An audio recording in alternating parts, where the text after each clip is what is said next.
I knew something was wrong the second the room went quiet. My daughter had just finished playing the piano, her small hands still trembling above the keys. The final note had barely faded when I realized what was missing. No applause, no polite nods, just silence. And then I heard it, just loud enough to cut through the quiet. A woman somewhere behind me whispered, "That's the poor girl, the one with the single mom." I felt my chest tighten, my ears rang. I couldn't even turn around. I just sat there, frozen, my hands gripping the edge of the seat like it could keep me from falling apart. My daughter's name is Zariah. She's 9 years old, and last night she played her heart out at her school's annual talent show. She wrote her own song, practiced it for weeks, poured every ounce of herself into it. I watched her stay up late after homework, headphones in, tapping out melodies on a tiny keyboard we bought from a yard sale. She believed in that song. But when she played it on stage in front of her classmates, the judges, and a crowd full of parents, they didn't clap. Not even a few scattered claps out of pity. Nothing. I looked at her from my seat in the middle row. She bowed like I taught her, then glanced up, searching for some kind of reaction. Her eyes met mine, and for a moment I thought I saw her swallow it down. The disappointment, the confusion, the shame. I was trying so hard not to cry. And then, just when I thought I would have to stand up, grab her hand, and walk her out of that auditorium like we were escaping a fire, something happened. A man stood up. He was sitting in the very back row, alone, tall, older, dressed in a quiet gray suit. He didn't smile. He didn't say anything. He just started walking down the aisle toward the stage. I remember the way the room shifted, the sound of whispers rising, the judges looking at each other, unsure what was going on. And I remember holding my breath because something about the way he moved made me stop thinking about running. Something told me this wasn't the end of the story. It was the beginning. My name is Maya Reeve. I'm 33 years old, and I've been raising my daughter, Zariah, on my own since she was 2. We live in a quiet little town in southern Indiana, the kind of place where everyone waves but also notices what kind of car you drive and whether your kid's backpack is new or secondhand. People smile at you in the grocery store, then ask someone else why you're still single. I've lived here my whole life, and most days, I blend in. But moments like the school talent show remind me I don't really belong. Not the way they do. I work 2 jobs. During the day, I'm a janitor at the local middle school. At night, I clock in at a 24-hour diner just off the highway, serving truckers and teenagers looking for fries at 2 a.m.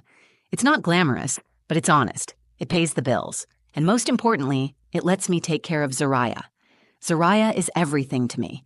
She's soft-spoken, all heart. She doesn't run with the popular kids or care about what's trending. She loves music, not pop songs or what's on the radio. She loves strange, soulful melodies, the kind that come from deep inside. She started writing little songs when she was 7, just humming things into a recorder and telling me, "This one feels like rain," or "This one is what it sounds like when someone misses you." I bought her a used keyboard from a garage sale last spring, $60. It was missing the stand and had a sticky B-flat key, but it lit up when she turned it on, and to her, it was magic. She played it every day after school, her fingers hovering like she was discovering something sacred. She'd play for hours, sometimes eyes closed, chasing a sound she could only feel. When the school announced its annual talent show, Zariah asked if she could sign up. I hesitated for a second. She's not the kind of kid who seeks out attention, but she said, "I want them to hear what I wrote." That's what she called it. Not her performance, not her song. Just what I wrote. She was so proud when she turned in the sign-up form. Every day for weeks, she practiced her piece. I'd make dinner while listening to her in the other room, and I swear sometimes I'd stop stirring the pot just to listen. There was something haunting and beautiful about what she'd created. She didn't just play notes, she told a story. But underneath the pride, I also saw the nerves. She didn't say much about school, but I knew. She's the only kid in her class who brings her lunch in a grocery store bag instead of a character lunchbox. Her shoes are clean, but always one season behind. I knew that stepping on that stage wouldn't just be about the music, it would be about being seen. Still, she practiced. She asked me to braid her hair. Nice, but not like I'm trying too hard. She laid out her outfit the night before, her best dress, the one from last Easter. I stitched the torn hem by hand. She looked in the mirror and smiled at herself. The night of the show, we arrived early. The auditorium was packed. Kids ran around backstage in glittery costumes and sequined leotards. Parents chatted in clusters, comparing private lessons and weekend camps. I sat alone in the middle of the audience, clutching my hands, trying not to look too out of place. When Zariah's name was called, I stood up a little in my seat, craning to see her. She walked to the piano slowly, her chin up but her fingers fidgeting. I whispered to myself, "You've got this, baby." She sat down at the bench, adjusted the microphone just like she'd practiced, and placed her fingers on the keys. And then she started to play.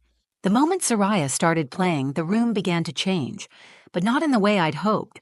She played the first few notes of her piece, slow and soft, like she was inviting the audience into a memory only she remembered. The melody floated across the auditorium like a whisper, a lullaby dipped in sorrow and hope. It didn't sound like anything the kids before her had done.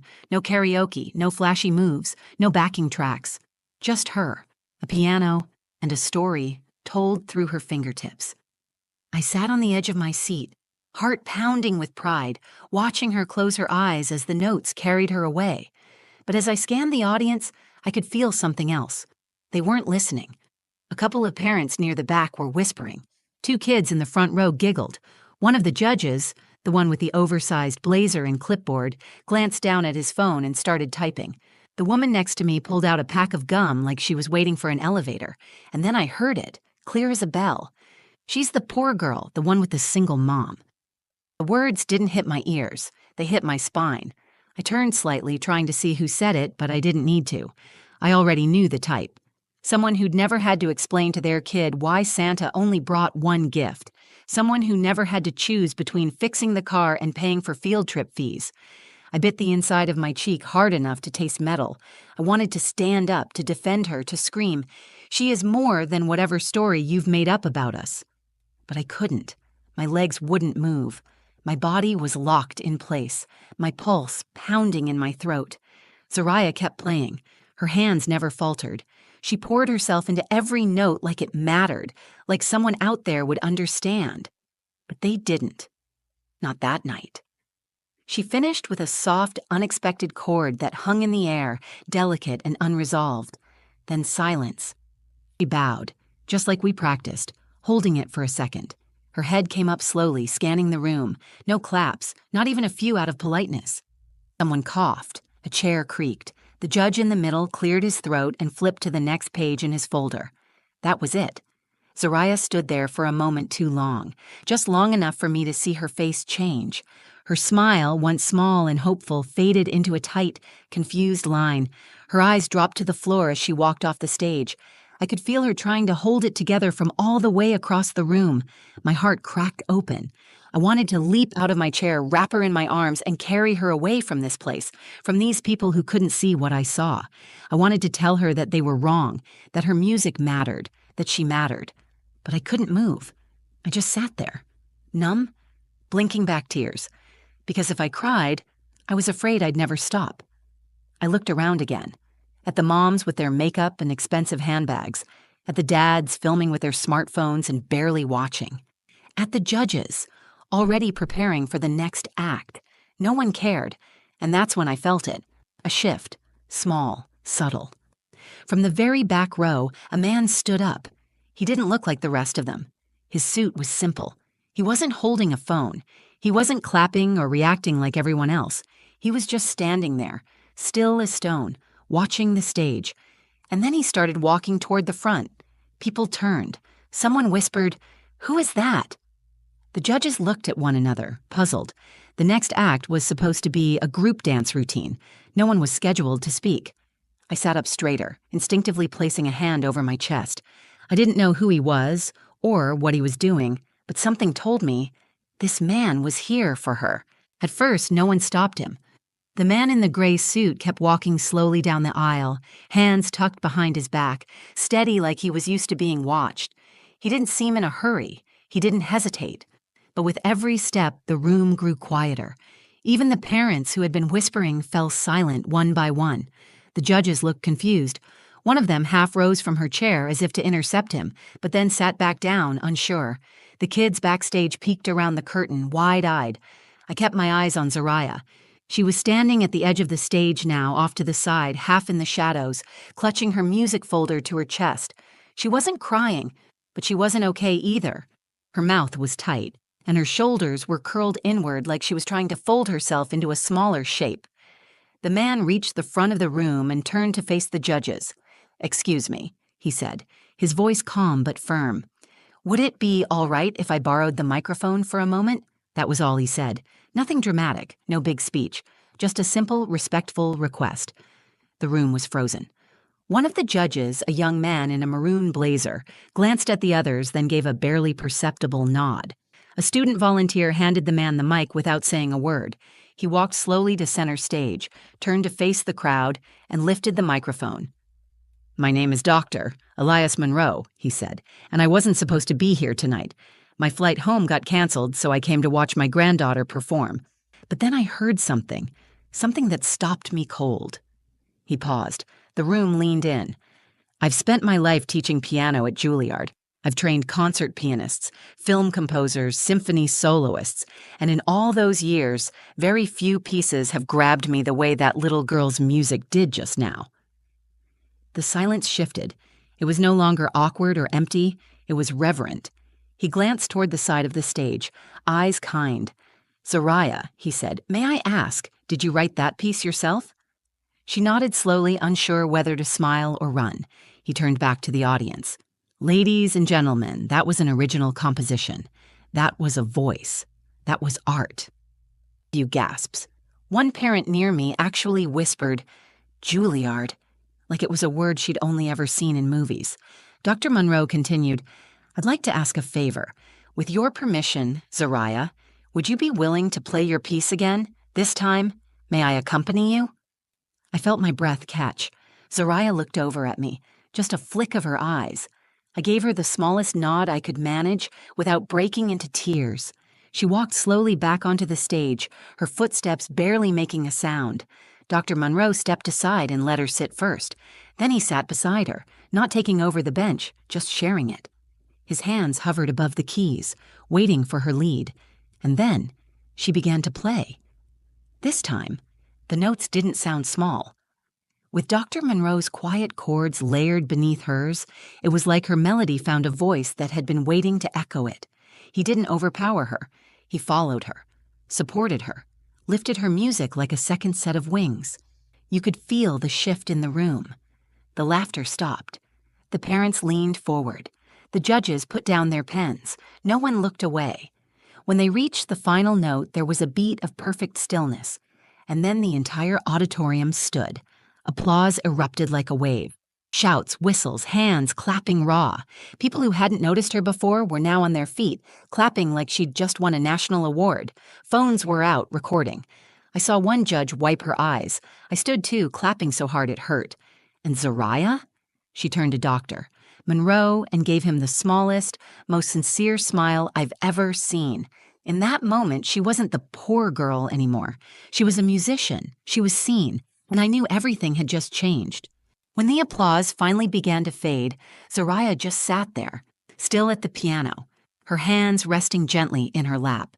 Her eyes were wide, not in fear anymore, but in something closer to wonder. She looked around the auditorium like she was seeing it for the first time.